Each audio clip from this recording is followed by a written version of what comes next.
Welcome back, everyone. Today we're starting a new project. We have a Coleman Powermate 7000 commercial electric generator.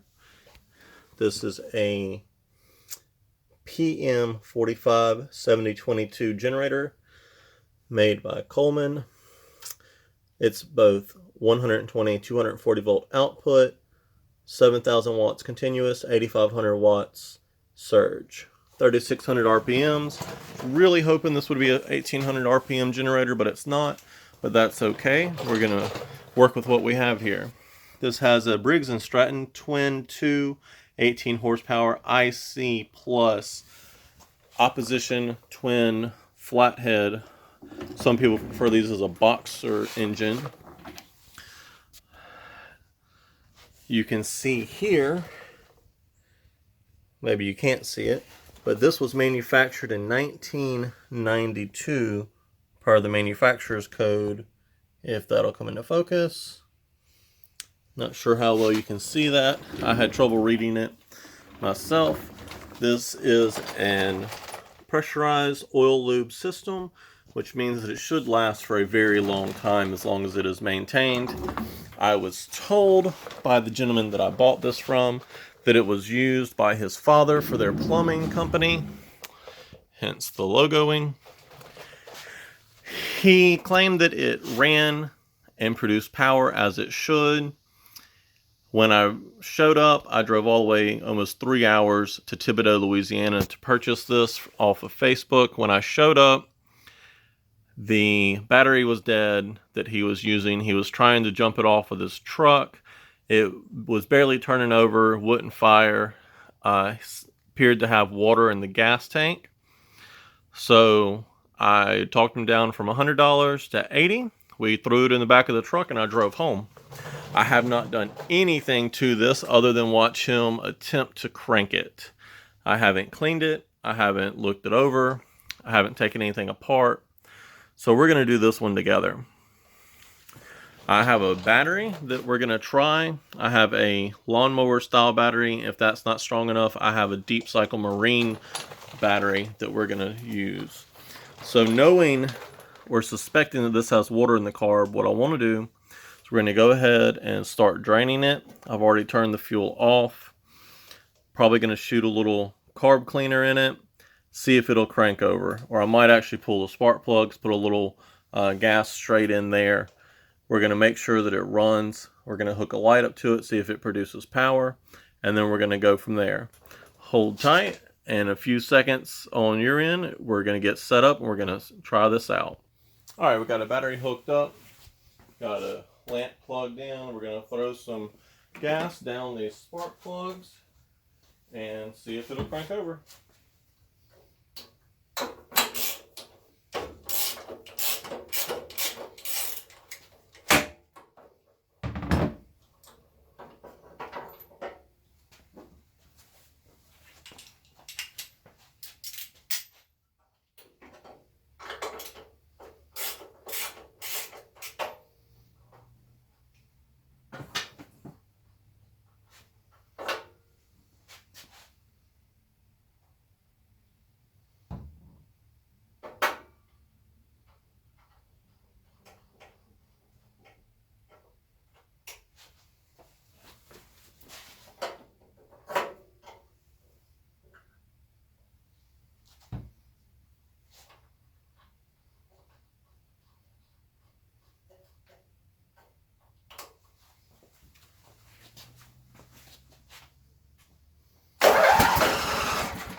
Try to give it a little choke.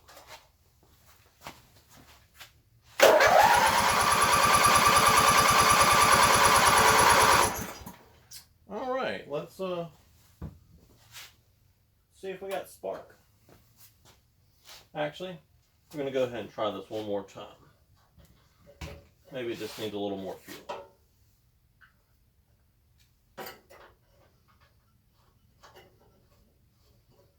All we need to do is hear it crank up. Hopefully that light will come on for a second. That way we know what we're working with. If any of that doesn't happen, We're A, gonna have to start diagnosing, see why it won't start, and B, we gotta figure out why it's not making power. Which, we're missing a breaker right here, so I'm a little concerned about that. Let's see what happens.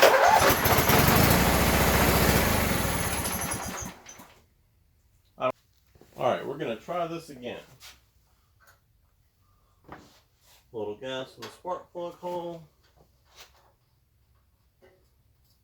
Put it on hand tight for now. A little gas in the spark plug hole.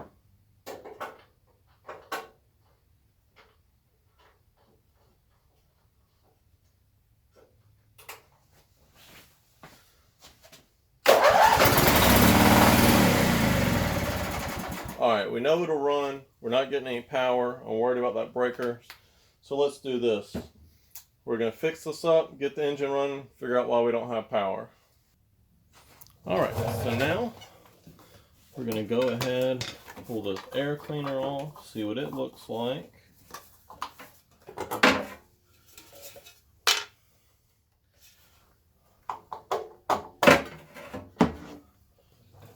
Actually doesn't look the worst. Definitely needs to be replaced once we get this going, but seen a lot worse. Looks like next we have a couple of small bolts here that come out. This is going to be our crankcase ventilation most likely.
There's our crankcase ventilation.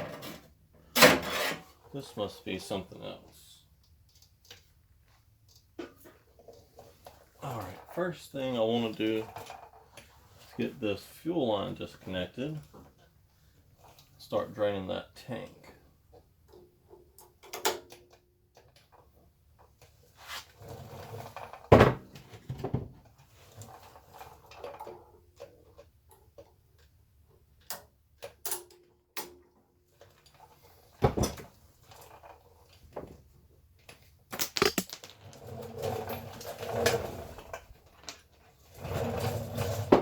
Now I've already turned the fuel off. So let's see what we get. I'm going to turn it back on.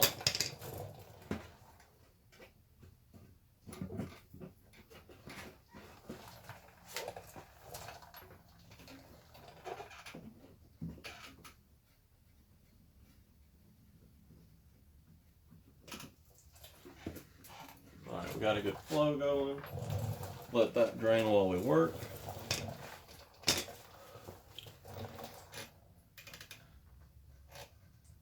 This is our crankcase pulse. Fuel in, fuel goes straight into the carburetor. So we're going to go ahead. Got our choke adjustments, type kill switch. What do we want to do? We'll go ahead and pull it, and we'll try and clean it. I'm tempted to hook up some fresh gas to this and see if it will clean itself out. That carb may not be full of water, but with the guy trying to crank it with water in the tank, it's a possibility. let's go ahead and start pulling it off. Be back. Upon further inspection, what I've decided, I'm just going to go ahead and pull these 4 bolts off the top of the carb, pull it apart, see if we can clean out what's in it, and try from there, since this is supposedly a running unit. Or at least it was recently.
Ooh, that's a little nastier than what I was expecting. That's actually a lot nastier than what I was expecting. That carb's definitely gonna have to come off. That is not good.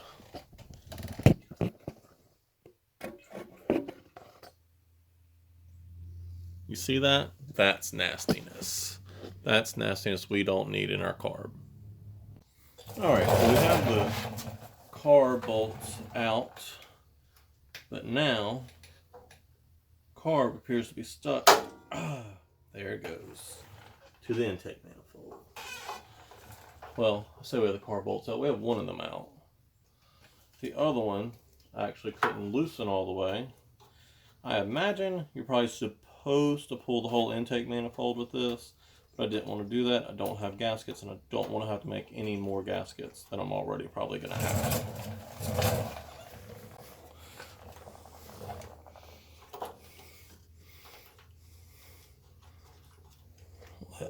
And that one's free.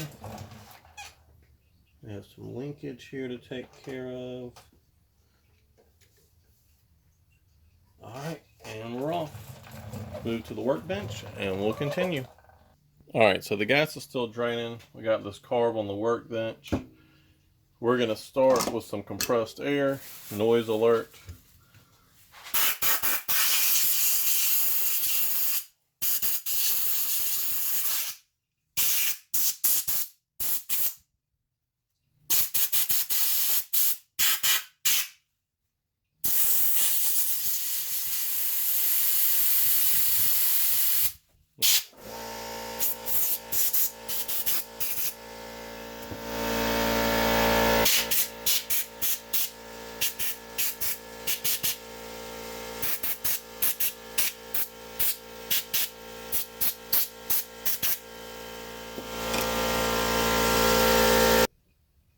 Alright, so I'm hesitant to take this fuel pump off because I imagine we may never get it back together and working if we do that.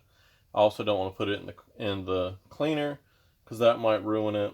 So I think our best bet is we're going to attempt to just clean this on the bench.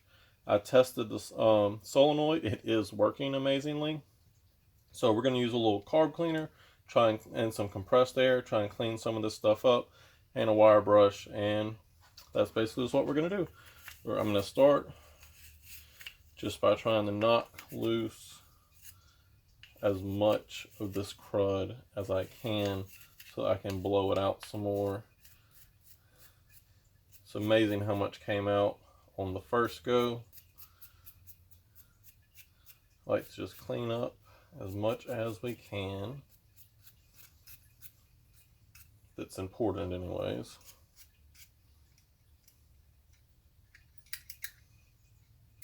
The good news is everything seems to be working. Nothing's stuck or glued together or anything like that. Let's see if we can push this pin out. That may be problematic. Try not to do that. I not only ruined the gasket, I think I just stabbed myself in the hand. Well, let's remember to work safe.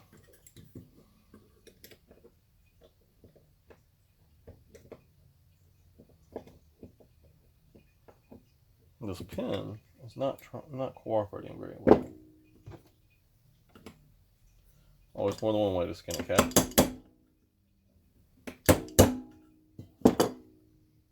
Moved a little bit. Not well. Let's try it the other direction.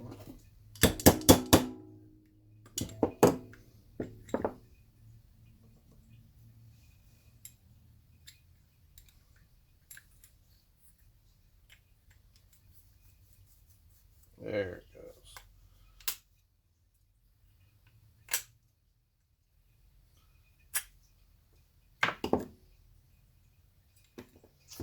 Alright, so this float, unfortunately, these older brass floats tend to develop leaks, usually around the seam, sometimes elsewhere, depending on if they sit for a long time with the water in the carb. I've had that happen. I guess it's part of the risk you take when you're buying vintage, used, non-running equipment, which I tend to do. We are going to put some of these parts in the cleaner, especially the float. I want to make sure it stays floating. This, I think, will be okay. It's already open to the bottom anyways. We're not, will this come off?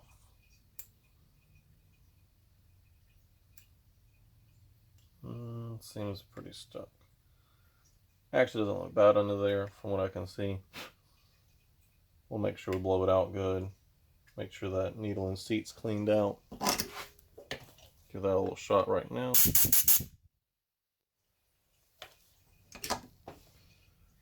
Doesn't look bad. Grab a Q-tip.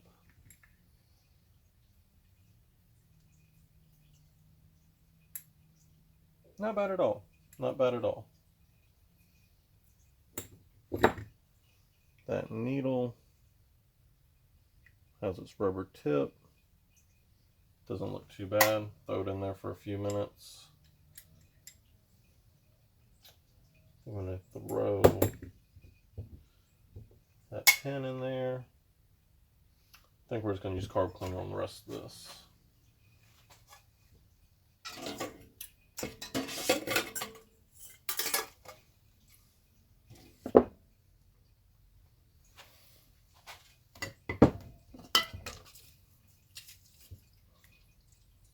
That one's out.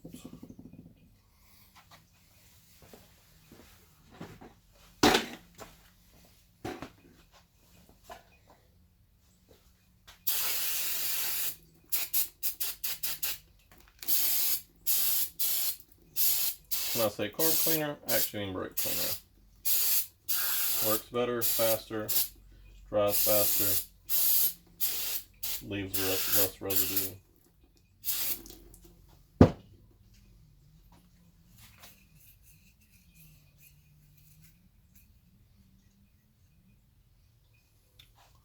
And noise alert, air gun.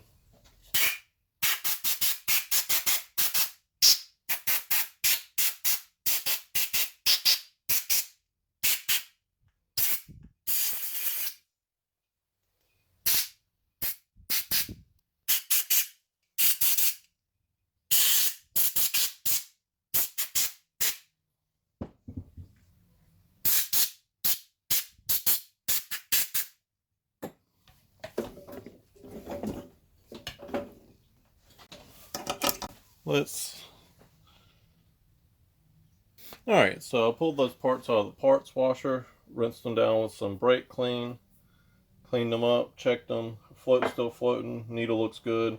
Clean this off with the brass wire brush, trying to make sure that it is works a little better next time. And we're basically just going to go ahead and pop this thing back together and put some fresh gas in it. I checked the drain jug on the generator. It's over half water, so that definitely wasn't going to run. This is what came out of that fuel tank. This line here is the line between water and gas. As you see, we were about 50% water in there. This is the old fuel filter. Went ahead and pulled that off. As you can see, it had some rust and such in it. So I pulled that, put a fresh filter on it. We got all this gas drained out. I have fresh gas over in the generator. We're about to give it a shot. All right, this hasn't been primed yet. Haven't done anything to it. I did check the oil earlier. Got the gas in it, got the fuel filter on it, got the carb hooked back up. We're gonna make sure it's got some choke, and we're gonna give this a whirl.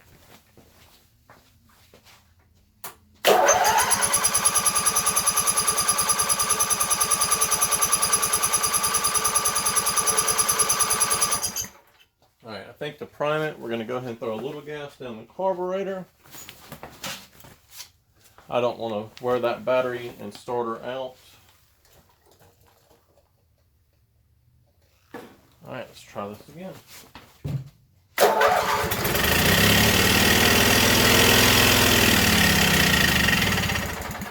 All right, I don't think we're primed up yet, but it's good to hear it running. We'll give it a little more gas. Give it some choke.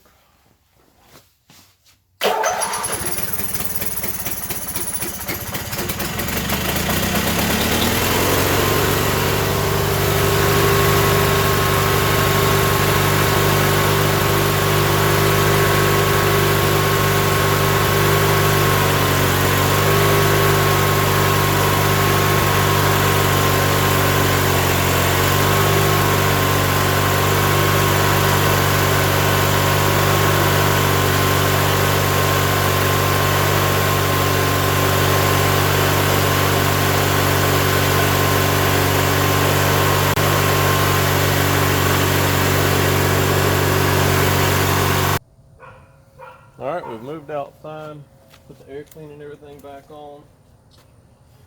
Got some heaters hooked up so we can load test it. Got my meters hooked up. Go ahead and give it a whirl.